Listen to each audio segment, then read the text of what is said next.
it's a perennial question about will. The thought occurs as one develops that the power of will and the power of achieving ends is going to increase. Now, some people actually, through mind practice, through training their minds, exercising their minds, develop the power of will. What I wanted to know, is it necessary ego attaching to exert the will?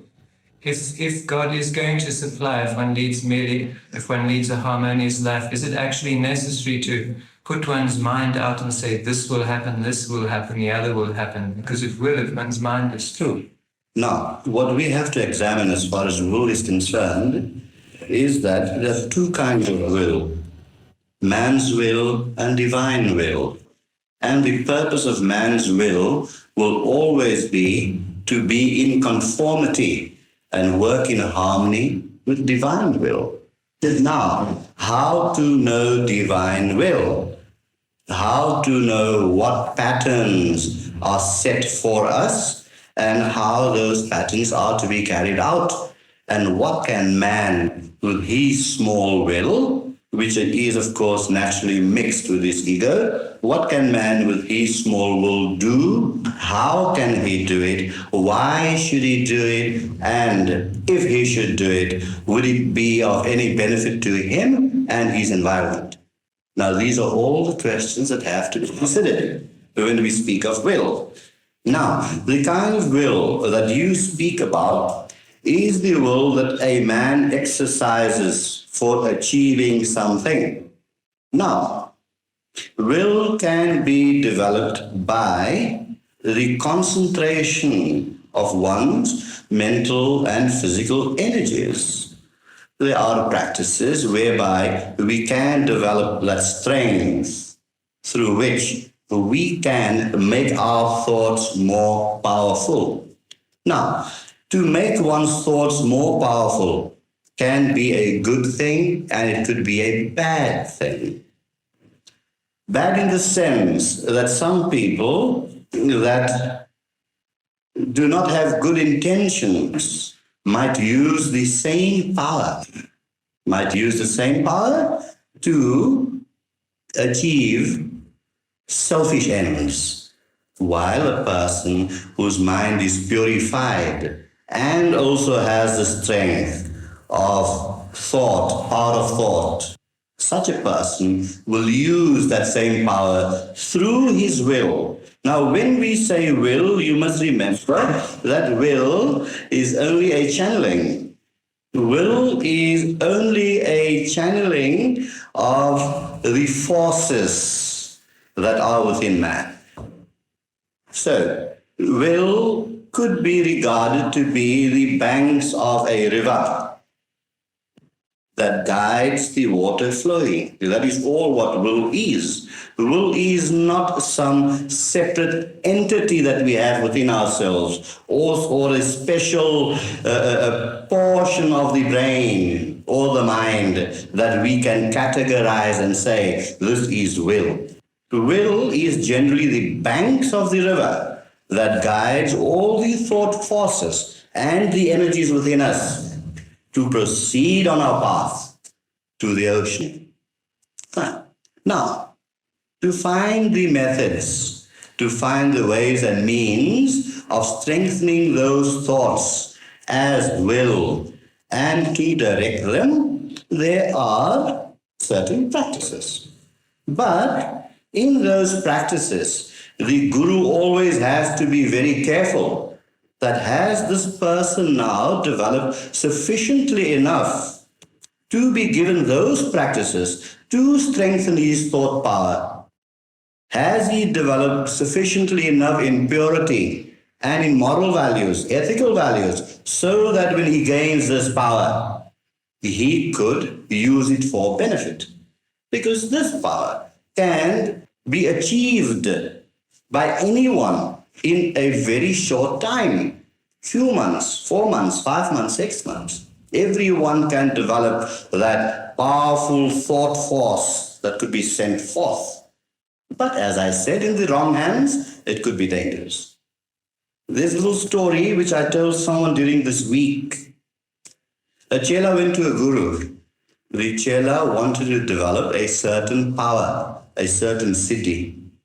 The guru kept on refusing him, saying that this power is no good for you. But this chela was persistent, and at last, in desperation, the guru says, okay, come tomorrow at 2 o'clock and I will show you the secret of how to gain this power.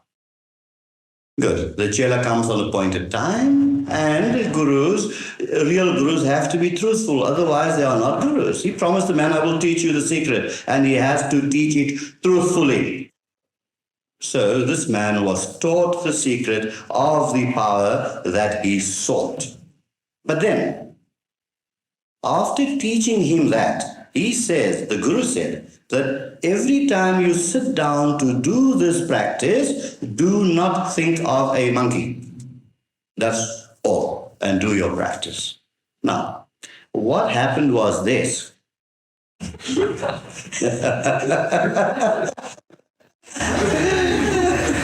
Now, what happened was this, that every time this man sat down to do this practice, the thought of monkey would be there. True. And he couldn't acquire this power. What the guru did there, that truthfully, very truthfully, he gave the proper practice. And at the same time, he gave a stop to prevent him from acquiring that power. So therefore, the mind can be developed by anyone. Mind power can be had, but to whom must it be given? That is important. When it comes to the question to whom mind power has to be given, there depends the judgment of the person helping to gain the mind power.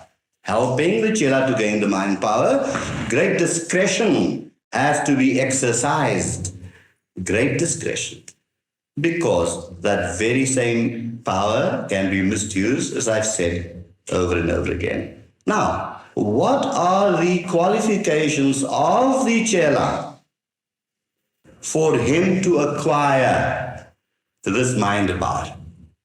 The qualification is this, that the chela must be sufficiently pure so that he could use that will or willpower, if you want to call it that, use that willpower so that it works in harmony with divine power. Every power existent on earth is divine. Every power existent on earth is divine, but we use the same power through our little egos that are conditioned by our minds and use them wrongly. It's like giving a knife to a teddy boy who will just go and kill someone, while the same knife in the hands of a skilled surgeon will save someone's life. So when we develop the inner purity within us and straightforwardness, goodness of thought, and love for humanity and all existence, then you will know that the power generated through your mind, through your will always be used in good will, which is divine. Now, we have to progress in our paths to purify our minds so that that power can flow through goodly and godly. So the power can flow through goodly and godly, and how do we achieve that? We achieve that by doing our practices. And each and every meditator will know that as they advance in their practices, as their hearts open through the practices, as their minds attain a finer quality, then more and more power is automatically given to them. There are commercial institutions in the world, and I believe some branches are opened in South Africa too, that teaches how to develop the mind and have mind power. Come and pay 150 Rand fees, and in 4 days you'll be given the secret. That is happening, which could be very, very dangerous. When the splitting of the atom was discovered, we did not think that millions of people will be blown up in Hiroshima. Misuse of power, misuse of the science of the mind, misuse of mind power. Mind is so vast, as we always said. It is as vast as the entire universe. And if it is as vast as the entire universe, all the powers of the universe can be channeled through it. Now, these are the possibilities each and every one of us have. But to use those possibilities, to develop to those possibilities, it is essential to develop that purity. If we pour clean water through a dirty sink, the water will come outside on the other side stinking and dirty. That beautiful pure water must be poured through a clean sink, or a clean filter, whatever you call it. It must be clean. Then it has value. Then life is well lived. Then life is really dynamic, because divine will is so now infused in man's will. And man's will then becomes divine will. No separation is left. A oneness is developed where man and God becomes one. Small will and the big will becomes one. And then there is only goodwill. Okay. Fine.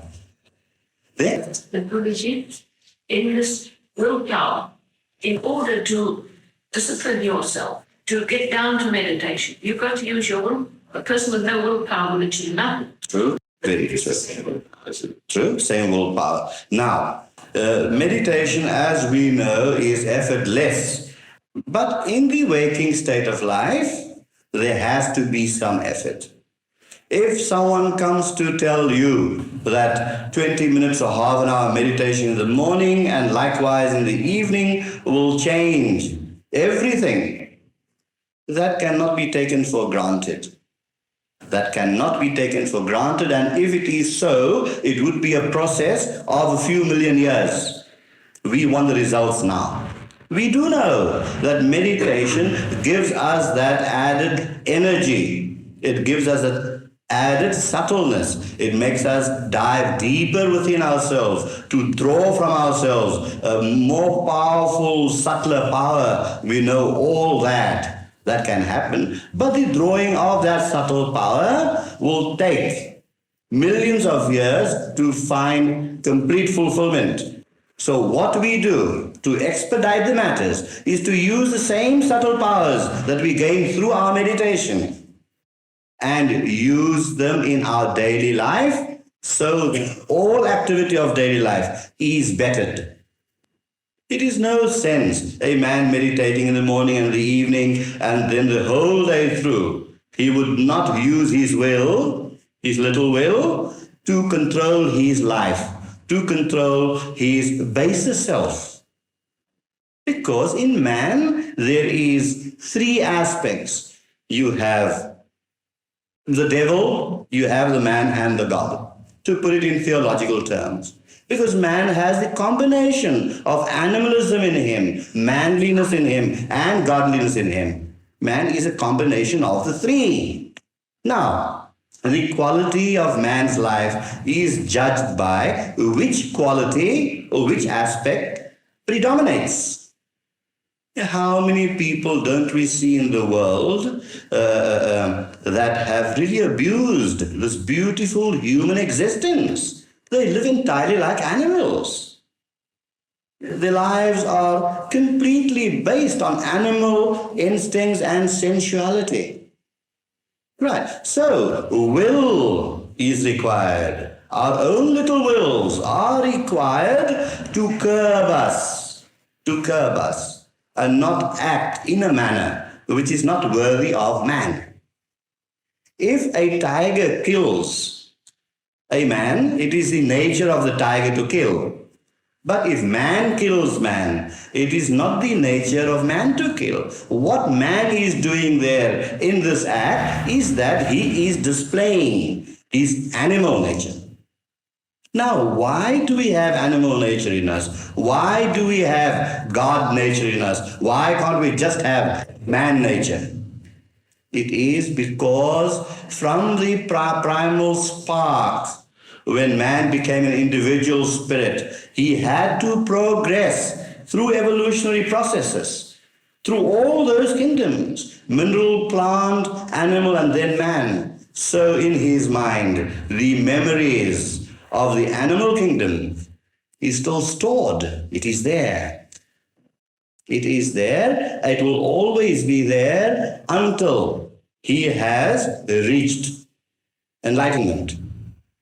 The complete memory would always be there. But on reaching enlightenment, he divorces himself from those memories. Now, the memories of the animal life that we have in ourselves is not bad. That memory is not bad because when we were animals, we behaved like animals. And it is quite natural for an animal to behave like an animal. It is only bad when man behaves like an animal, because there is no living one's true self, there is no progression, there is retrogression. So, when it comes to meditation, as the questioner asked, people live such a hectic life. They are so rushed off their feet all the time, 1,000,001 things to do. They have to exercise some little will to sit down to meditate. In the beginning, they have to exercise some little will, knowing that this is good for me, I will benefit by it. I rush to the garage to put petrol in the car because I know the garage is closing and I'll be needing the car tomorrow. So we put petrol in our systems. That energy by meditation we gain in our systems because we know we have to use those energies tomorrow. So in the beginning, people, because it is new to them, people's lives are lived in a pattern, in a mold which they themselves have created. So people live on a certain routine. Now, to add on something else to that routine, one has to exercise a certain amount of conscious effort. But now, by exercising that conscious effort for a little while, 2 weeks, 3 weeks, 1 month, that too becomes part of the pattern then. And then, by finding that beauty in meditation, we would look forward to meditation. Then no effort of will would be required to meditate, to sit down to meditate. It will come naturally. It will come naturally as hunger comes naturally, as thirst comes naturally, as all other needs of mind or body come naturally, so too our aspirations to go deeper within ourselves would also come naturally. So that is what we aim for. We aim for the spontaneity of life, the spontaneousness of life, so that everything in life, everything we do, everything we say is just but a natural flow. And through our meditations we know that mind, body and spirit are so well combined. They flow together. They flow together. Even the carburetor of a motor car cannot function with petrol only. It has to have the right mixture of air as well. So then only there's a natural flow. We got to use our minds and bodies consciously in the beginning, yes, to sit down to meditate. And that natural flow within the spirit by mind and body will be so spontaneously created and greater and greater and greater joy is felt. Greater and greater joy is felt. Now, it works in a beautiful circle. The more joy you feel, the more you want to meditate. The more you meditate, the more joy you feel. So that is how we become regular in our practices. And regularity is the most important thing in everything else. I never stop repeating this to anyone. Be regular, be regular. So, in the beginning, a little conscious effort is required to make up your mind that, look, I must meditate tonight or this morning. And then after that, it becomes part and parcel of ourselves. Just as drinking water and eating food becomes part and parcel of ourselves, then meditation too becomes part and parcel of our daily living for better living, improved living, and living a real life. And as we said last time, the way to live life is the combination of life, love, and laughter. Okay. Good. So, somebody uses willpower for evil purposes. Isn't there a tendency for a psychic backlash against that person? Oh, yes. Oh, yeah. If a person uses his willpower, his strengthened will, by whichever means he has gained it, if a person uses that willpower for evil purposes, there would be a backlash. Because here, as we have discussed on many occasions, the law of karma, the law of retribution, the law of action. If you plant onions, only onions can grow, and not potatoes. So therefore, one has to be very careful.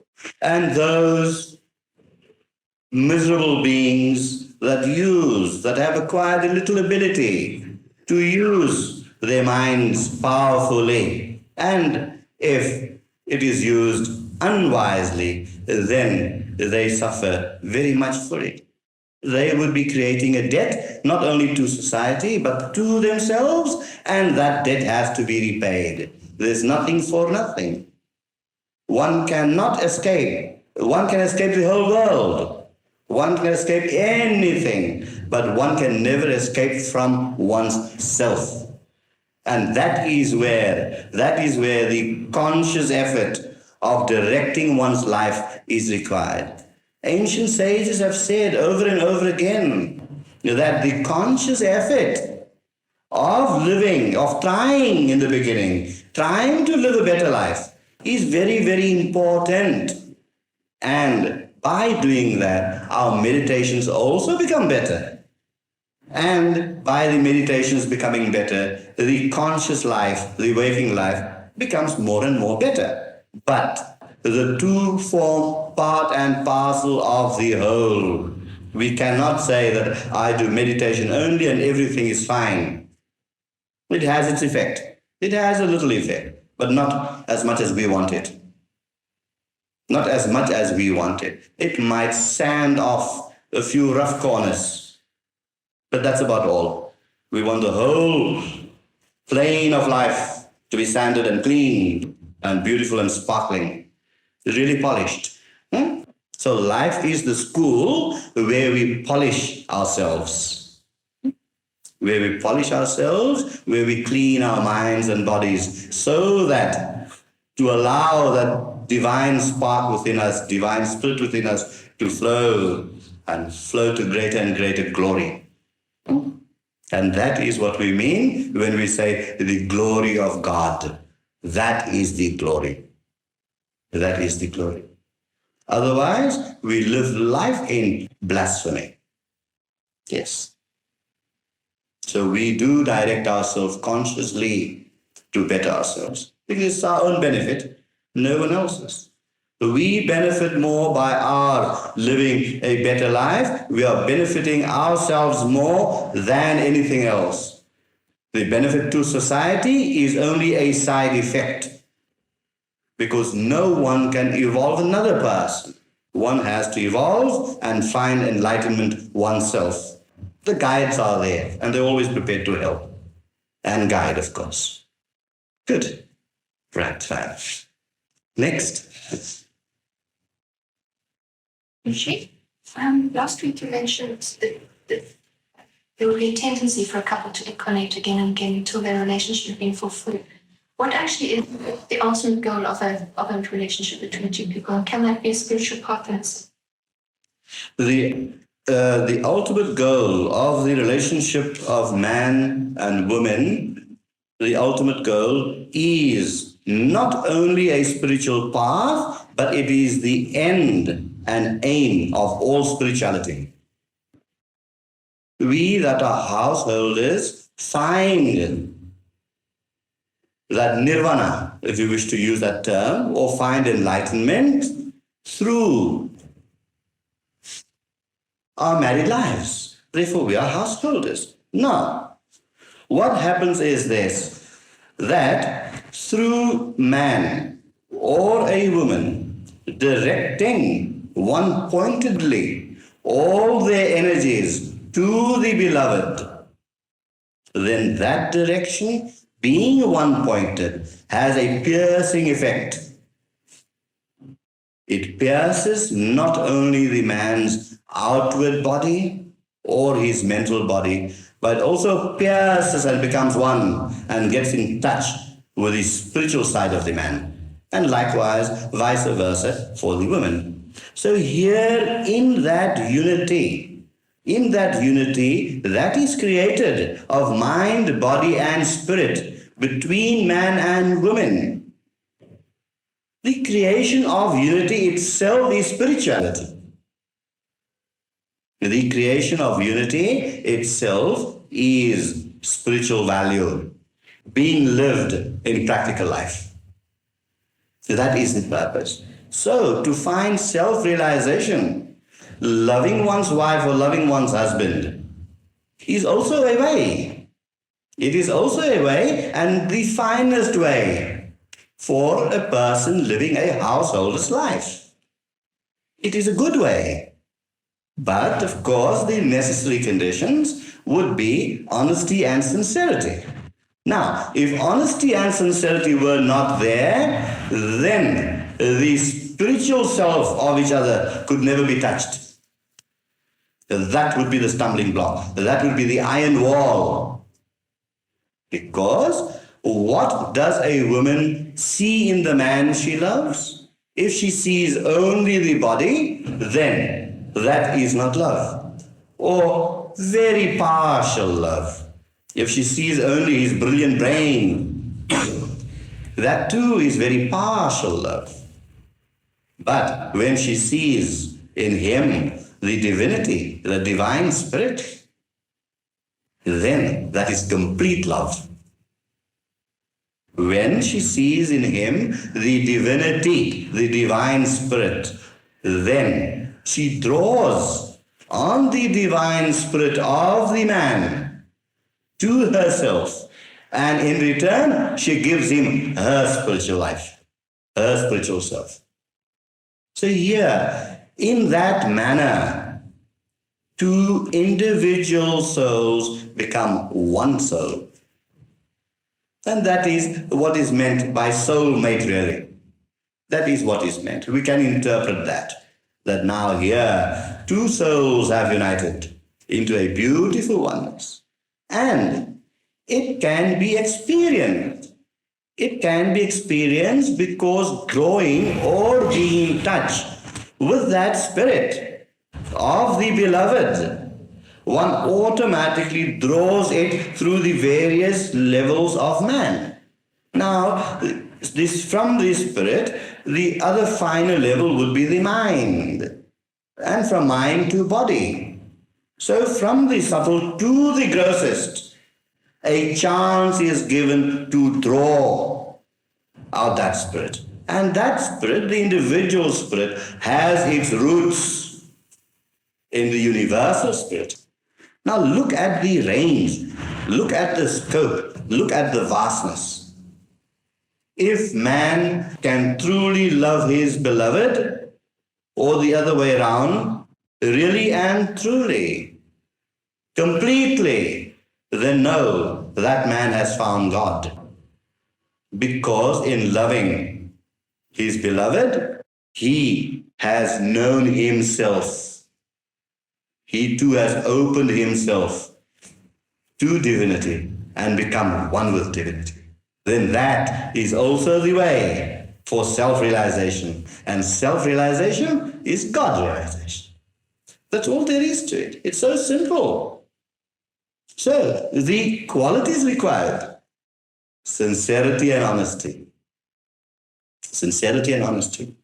We have so many common problems in the world today. Most of them are psychological. And being not so pure, we have a sense of retaliation in us. Oh, he does not love me, so why must I love him? Right. And the man says the same. She doesn't love me, why must I love her? But if they have come together, if they have committed themselves to each other, then primarily there was some attraction. Let us start with primarily there was physical attraction. The physical attraction has also been greatly influenced by the mental attraction. So we found some beauty in the body and the mind. Good. And in that process, if something goes wrong and the person ceases loving you in spite of your attraction, although the attraction has been mutual, what do we do? Do we retaliate? He has stopped loving me, so I must stop loving him? No, we keep on loving. We keep on loving, and what the power of that love will do is this. He has stopped loving in spite of the initial mutual attraction. He has been overcome by his lower self.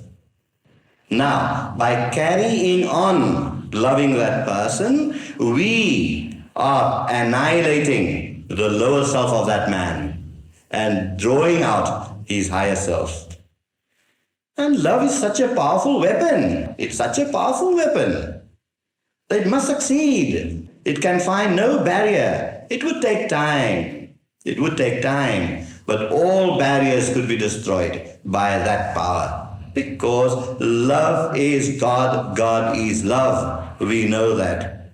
So with that purity and sincerity of love for the person, although he has built a wall around him now, we with that power break down that wall. For love conquers, always, forever.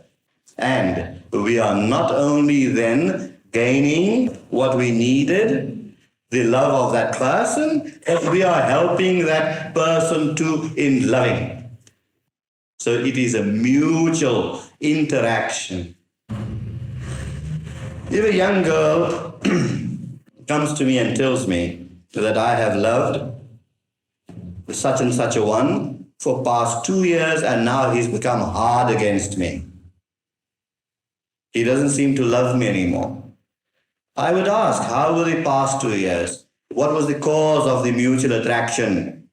Right. And if they were very happy then I would say there's no condition, no reason why you should be unhappy now. So instead of changing him, change yourself. Change yourself by loving more powerfully, more devotedly, greater sacrifice. Try it. Just a few months, try it and see how it will work. See the gains you will have, because your desire is not selfish. Your desire is for pure love.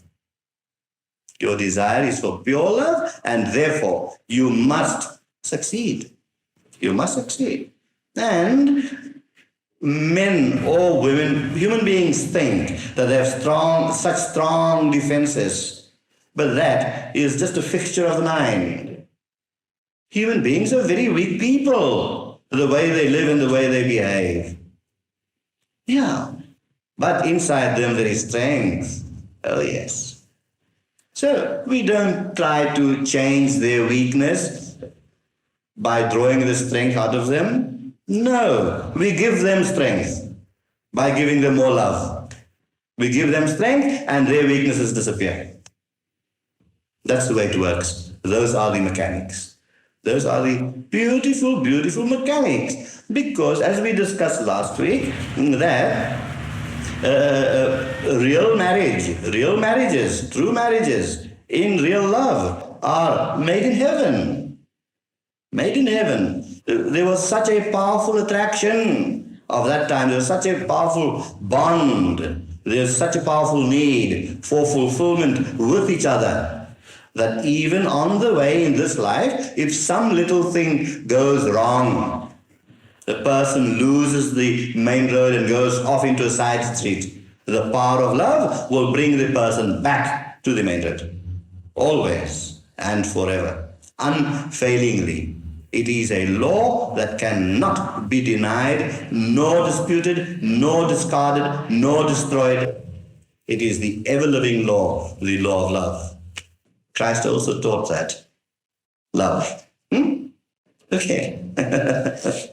Fine. This next. Babaji, maybe I can carry on with the question I wanted to ask before. And Yes. About the nature of attachment to beauty, what we term beauty, and you've been talking about that now.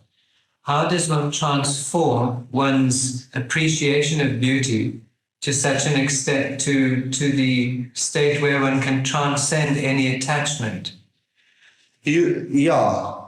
Attachment to beauty, if you examine it closely, is rather a contradiction of terms.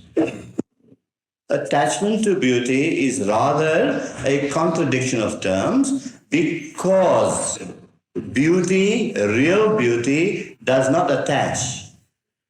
There would be non-attachment. In real beauty, there would be non-attachment. See a beautiful flower. Flowers, immense beauty. But if you really appreciated the flower, you would be appreciating it non-attachedly. Now, when your appreciation of the flower carries any attachment, then know that your appreciation is not complete. It is a selfish desire. The selfish desire has created the attachment of the flower to the flower and thereby falsifying and diminishing the power of appreciation. So, real attachment, real appreciation of beauty is for the thing in itself. The real appreciation of a human being or anything is for that person himself and not because of any selfish desire that we might have. Because love and selfishness do not go together. Really speaking, they are a contradiction of terms, and yet we see around us selfish love. Because where is selfishness in love? Real love is selfless. So, when we use the term selfish love, it means it is a kind of love, partial love, mixed a lot with our own ego or what we would like to interpret into the object, into the situation. When a woman sees a man, she must see in him the divinity for its own sake and not her own mental ideas of what he should be. Then it is love. Otherwise, it is selfish. If a man has the idea that this woman must be like that or like this or like this, must have certain characteristics, what we are doing then is imposing our own characteristics or desires or perhaps aspirations on someone else. How selfish we are to do that. No. And that is what is meant when people say love for the sake of love, beauty for the sake of beauty. And it carries no attachment then. But to bring it, that is the ideal. But to bring it down to practical terms, who is so strong enough, who is so pure enough to love for the sake of love or beauty for the sake of beauty? No, no. We are still on the path to reach that ideal state. But what we can do is make the best of it. And by analyzing the situation, analyzing what we are trying to project on the object, what we are trying to project on the object, we can analyze it sanely, and if unable to do so, to get help to help analyze the problem, then we can ask ourselves the question that, am I being selfish? And by gaining some understanding of it, do know this, that you have now started on the path. If a man is drowning in the water, he will try and save himself. In like way, if we are being drowned in a situation or circumstance, why should we allow ourselves to drown when help can be had to save us, so that we ourselves can avoid the pitfalls? Because the greater the desire in the attachment, the greater will be the suffering. We think, we delude ourselves that it is by attachment to desires that we will find joy. Joy can only come by desirelessness. And that is why we always say we live for now, and not in the past and not in the future. Our desires are based entirely upon tomorrow. That is the seed of all desire. If I will do this now, then tomorrow I will get that.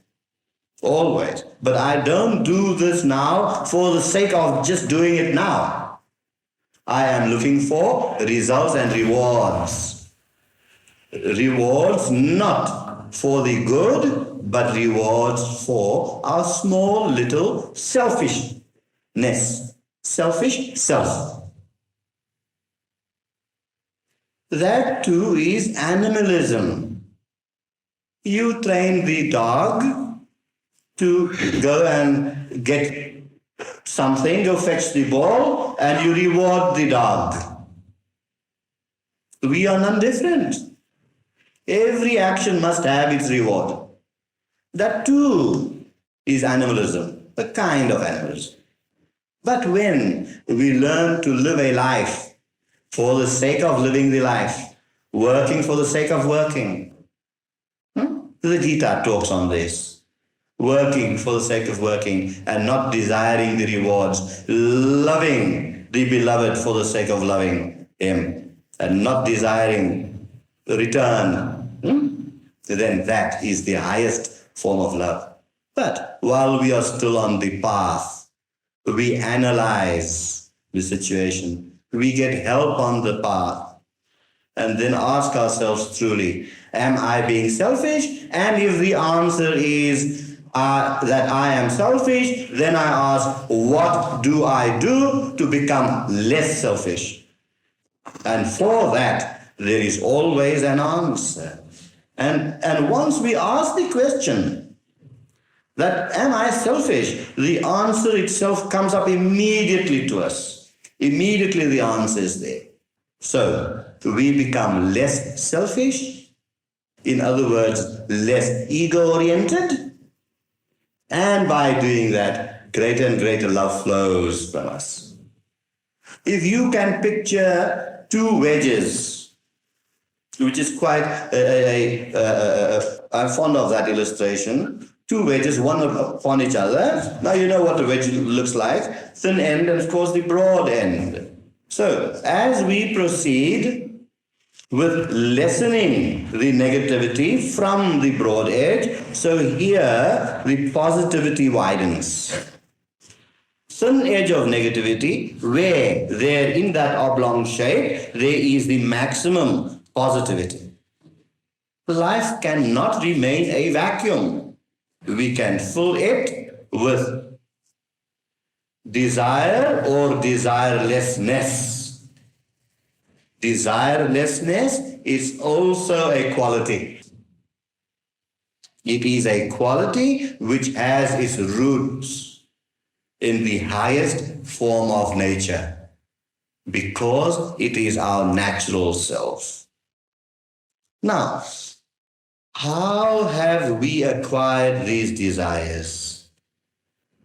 Where does it all come from? Why should we have these desires and in fulfilling these desires suffer so much? And in this suffering create more desires whereby we will suffer so much more. What a circle. What is happening? The answers philosophers will give you would be that though from the first spark of creation, man is born pure. Man is born pure as the first primal cell. Okay. But now the primal cell has the ability to perpetuate itself, to recreate itself. And in the recreation of itself into ever reproducing units and the interchange of these various units has produced this negativity. From the absolute point of view, this is not negative, but we are talking now from the relative level. From the relative level, as all these various elements combined, certain new forms were produced. New forms combining with other forms produced many, many more other forms. And they in turn combined and recombined. They in turn combined and recombined until it reached the stage of man, when man could start thinking. In the beginning, the first created man, his thoughts were pure. He had the ability to think and his thoughts were pure. But even purity, with its combination of other kinds of elements, produced different qualities and different attributes and different tendencies in that very primal evolving man. This has all been done because when the first spark of individuation started, it got mixed up and was controlled by the laws of nature. Now, this is what is meant in the Bible when they talk to you about Adam and Eve, the fall of man. This, we are analyzing that from a scientific aspect. The real trouble only started when man was getting more and more influenced by the environment he was put in. And with the power of thought, with the power of discrimination, which was his natural right to acquire, he, through the very power of discrimination, primarily pure, which he had as his birthright, started misusing itself. Discrimination started misusing itself, so it became indiscriminate. That is how all problems started. Now, why do we have to go through this process? Why do we have to go through this process of coming back from indiscrimination to discrimination? What is the purpose? There another law is involved. I hope I'm not going too deep into this. Are you with me? Yes. Good. There another law is involved, because contained in that primal spark was that divine energy. Contained in that primal spark was the divine energy, and that divine energy has a magnetic pull. So therefore I always say that man consciously or unconsciously want to be happy, and happiness is divinity. So man progresses through these trials and tribulations because of the magnetic pull that is within each man. When scriptures say that God expresses himself, this is what is meant, that man tries to express the divinity through himself for the sake of divinity, by divinity. Okay. That is what is meant by expression. So, because of the magnetic pull within us, we cannot but help wanting to reach home. We cannot help wanting to reach divinity. And the experience we go through, all the experiences we go through are worthwhile good experiences. Even the experience of unhappiness is a worthwhile good experience, because that will in some way or the other teach us. But when we willfully, with the power of the will, know something to be wrong and do it, then we enmesh ourselves into more trouble. So that experience too has its result, but it results in negativity, which in turn one has to pay for. One has to pay for, because that is the law of retribution.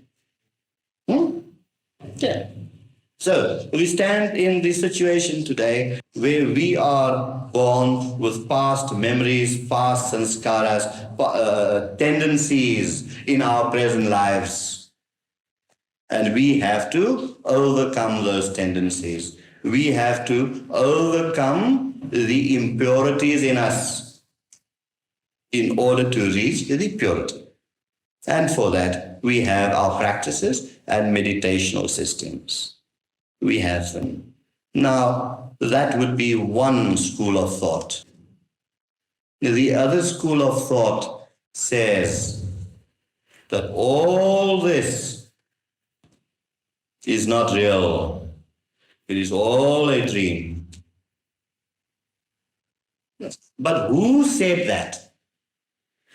The one that said that, the sage that said that, was one who went beyond those dreams. We are still dreaming. We are still dreaming because we find everything to be real here. But when we go beyond the dream and become the sage, then we can look back and say, that was a dream. But until we are enmeshed in the dream and have not gone beyond it, we must regard even the dream to be real. We must regard even the dream to be real, because if you have a good dream, how beautiful and happy you have felt in that dream. It was real to you then. If you had a bad dream, how unhappy were you in that dream? You were experiencing it. You were living it. Just as we are living this worldly dream here and now, which we must regard to be real because we have not yet gone beyond. And that is why we have these practices. That is why teachers teach. That is why gurus give their lives. One purpose only. Let us get out of the dream and let us wake up in divinity. Let us get out of this dream. Let us wake up to divinity. Now, if we have to follow the path of evolution, and ultimately reach divinity, and that was part of your question earlier, then why should we try? In any case, we are going to reach there. That was part of your question. Why should we try? Ultimately, we are going to become one with divinity, because that is the goal, the attraction, the magnetism, the end and aim. We have to reach home. We try to reach home quicker. Because we want to overcome all the stumbling blocks on the road. We want to bypass all the traffic.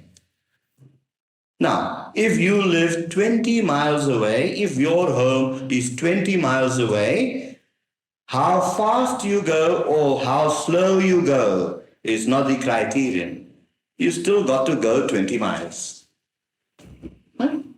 You still got to go 20 miles. So, we try to reach home quicker. So that we can overcome the suffering we go through. Let's get finished with it. So why tarry along and keep on suffering? If there's a clear road to go through the 20 miles, just reach home through the clear road. Why through this peak hour traffic? It's not necessary. And our practices are designed to make our roads clear and reach home quicker. Because everyone desires to go home. Everyone desires happiness. So we choose the best path. The quickest path for us, we choose and we go home and rest. Okay. Good match. Coming back to selfishness. Why, if we see beauty in flowers, do we deprive them of their life? Isn't that selfishness? True, if you see beauty in the flower, if we cut the flower, why should we deprive the flower of its life? Is that not selfishness? Beautiful question. Because we know that flower has got to die. Beautiful question. There's a lovely little story. In India, people, when they go to the temple, they always take flowers, right? So I said that, is your God in the temple only, or is he everywhere? So the person says, everywhere. So I say, why do you remove? If God is everywhere, God must be there in the field or the garden where the flower is too. So why do you take flower from God to take it to God? Why didn't you leave the flower there? Because if God is omnipresent, it's not necessary to take the flowers only to the temple, because he's not only in the temple alone. Now, why do we do that? We do it for the purpose of uplifting ourselves. By taking the flower to the temple, we are creating within us a greater love and devotion and regard and appreciation of the God in the temple. Now, if a flower has life, but if a lesser life can be used purposefully for a greater life, then it is permissible. It is permissible because adding greater beauty to a thinking mind is definitely more better than adding beauty to the unthinking field. That is the purpose. It is also, like we said one day, we breathe, we kill millions of bacteria around us. Now, if we should think that way, then we won't breathe. Right. Now, in killing the millions of bacteria around here, which is life, living life, we are preserving a higher form of life. So, in the law of nature, in the laws of nature rather, this is happening all the time. But we must remember that it is not a destruction. It is a dissolution. Or it is a transformation. We are transforming the very breath that we take in into something better or into something different which could help us to betterment, because no one can live without breathing. So a lower form of life does help a higher form of life. But the harm that is done must be the least wherever possible. If we cut a cabbage, there has been a scientist who has given us the heartbeat in a cabbage, has given us the pulse of the cabbage. Now, we can eat the cabbage. We can, because it's going to sustain a much higher form of life. But apart from cabbage, there might be other higher forms of life which we do not need to consume because we have an alternative. So every time when it comes to everything is life, everything is living. This chair, this table, everything around here is living. There's life in everything. And we must, having discriminated, we must try and destroy or dissolve the lesser form rather than a higher form. Okay. Yes. If a person dies, it's sensitive that makes its eyes or heart or any part of the body. And when it's due to that after his death, will it keep his spirit and his heart or No. No. If a person dies and before dying bequeaths his eyes or any organ for medical purposes and he dies, thereafter there won't be any attachment. There won't be any attachment to the physical body that has been left behind by the entity that had previously occupied that body. As a matter of fact, it is very uplifting for a person to have such a noble thought in thinking that when this physical body of mine is not going to be of use to me anymore, may it be useful to someone else. It's a good uplifting thought. It's a good uplifting thought. Yes. Let every part of ourselves be useful. When we discard this body is none better, it's a none better form of life than this piece of wood. And if it can be used to help someone, then it must be encouraged. Oh yes, it must be encouraged. Can we as individuals or a group, by putting out what's called positive thought? Can we make any effect on the climate of hatred which is so prevalent? Beautiful, beautiful. If we as a group and as the group expands and expands and expands, will the positive thoughts have any effect upon the negativity in the world? It definitely has. It definitely has. One of the most powerful things in the world is thought. It is a thing, perhaps not seen by the five physical senses, but can be seen. Thoughts can be seen. They can be felt. They can be heard. There are people with the ability to hear the murmurings in other people's minds. Oh yes. Oh yes. So by increasing and growing our family of the foundation for spiritual unfoldment, we are definitely not only doing something for ourselves, but also to our brother men. And that would be a beautiful interpretation of the saying, love thy neighbor as thyself. A beautiful interpretation. Because here, very naturally and spontaneously, by bettering ourselves, more positive thought, we are helping him. And to help someone else is the best possible expression of loving someone. Because love always contains the other person. Oh yes, beautiful, beautiful. Beautiful, nice. Good. Anything else? We were talking about this, looking at a beautiful flower. Well, isn't it selfish? Because it gives you pleasure.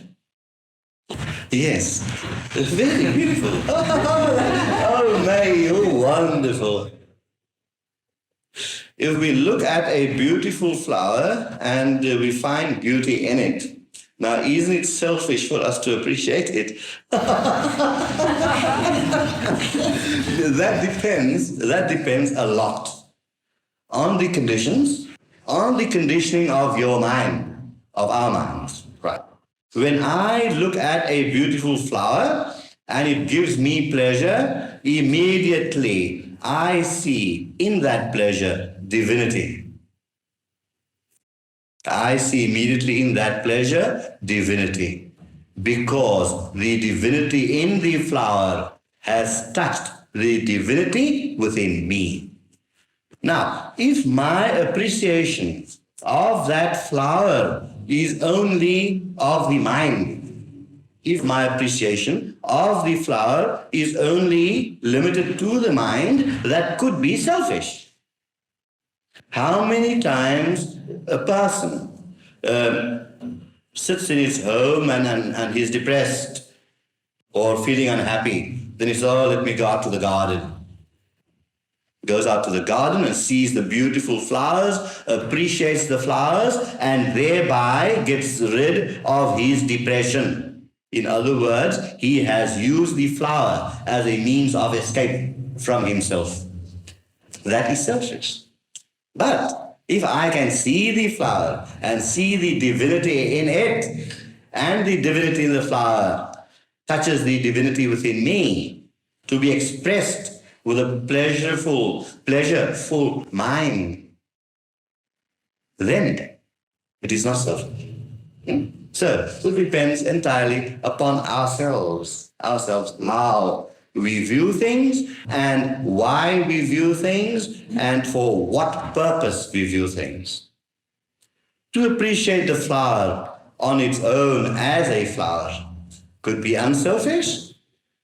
Still better to find the divinity in the flower and make it one with the divinity within ourselves, that is still better.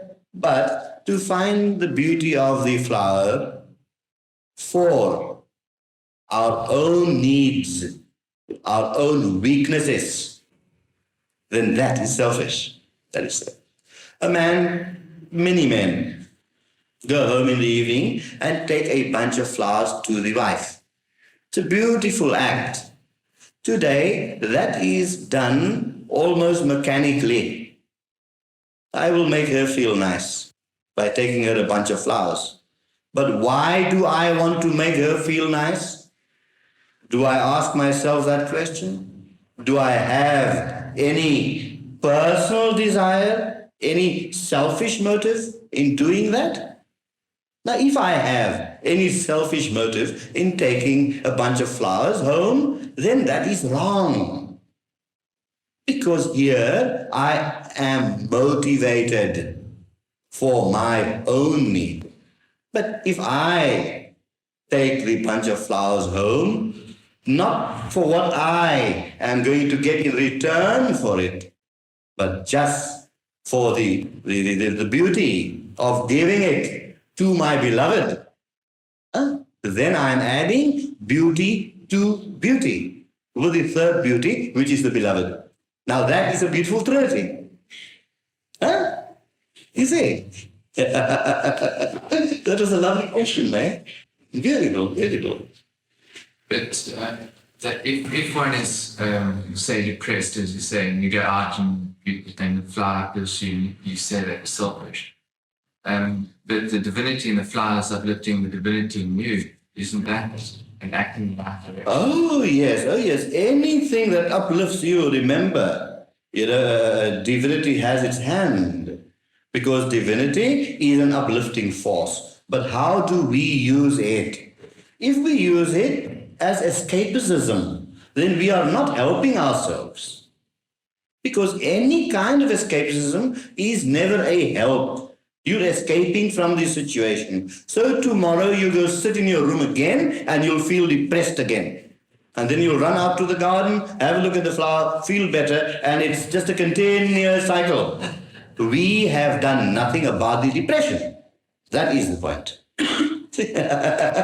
Beautiful. Lovely. How will one know, carrying Vijay's question, if say, for example, quite often I experience if I get just tired, even just physically too tired, then a lot of psychological things that are not by any means always there start coming and one's attention goes to weak areas of oneself. But now if by, say, keeping a good level of rest and that balance, these things will not happen, how do I know that I'm escaping them? Because I might get tired some other day and bang, there I am down in depression again. How to this is actually where I was trying to get at with asking about will as well. Where does one? No, isn't it? Now, I'll answer that first.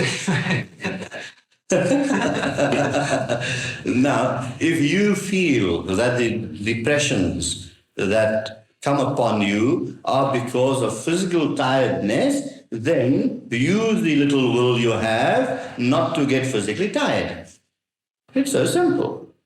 Balance the day's activity in such a way that we would not get that physical tiredness, which in turn will bring on mental depressions. Of course, depressions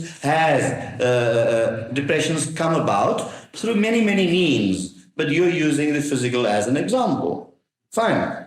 So if we regulate and balance our physical activities in such a way that we don't get overtired, and it is not necessary for anyone to get overtired. It is not necessary.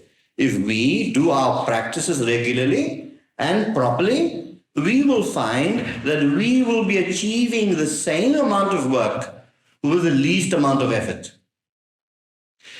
If I am sitting driving a car and I have to travel 20 miles, now I can sit very tense behind the wheel to drive at 60 kilometers an hour.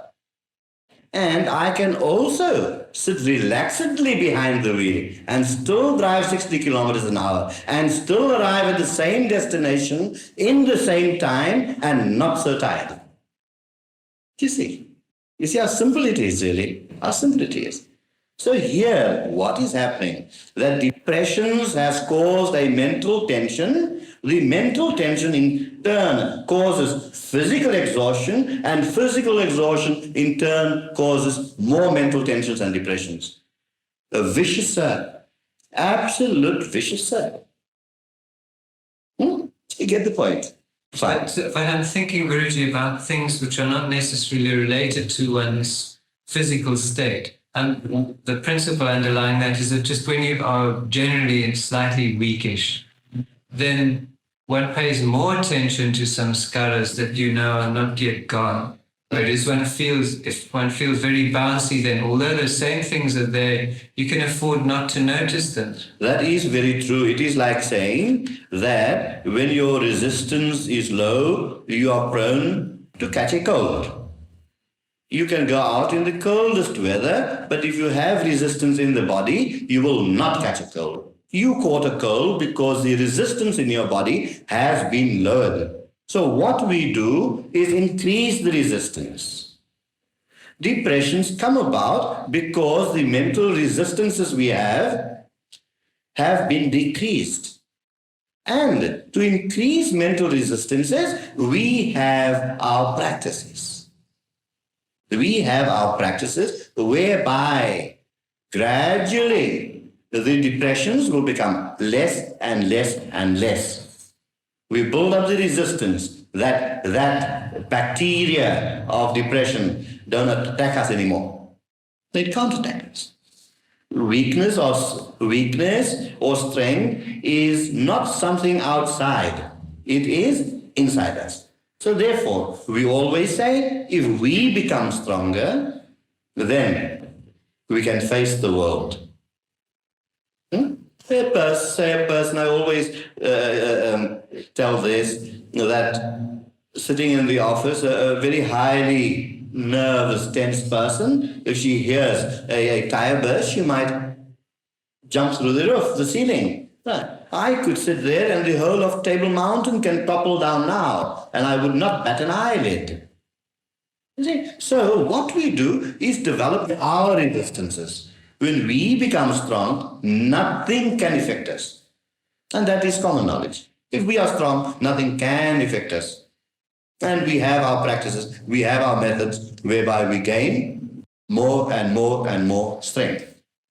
If strength is there most of the time, Guruji, can one say that these little things are going in any event to dissolve? Oh yes, strength is always there. So therefore we don't call our foundation spiritual development, but spiritual unfoldment. It is there.